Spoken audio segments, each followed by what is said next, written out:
Have you been a victim of identity theft?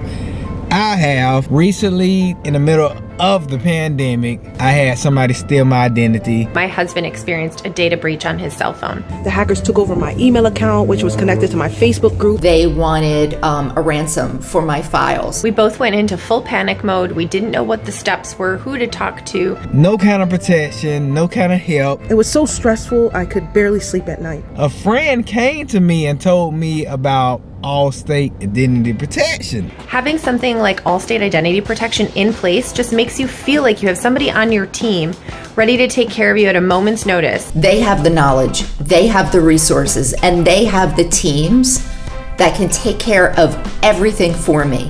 I could just check out the app and it shows each family member's health identity score. Timely alerts straight to my inbox. I log in every week. There's always something new to see. Basically, they cover out-of-pocket expenses, lost wages, legal fees.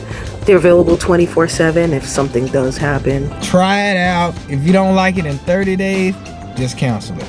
You can never be too careful. Okay, I'm gonna check and make sure we're recording now.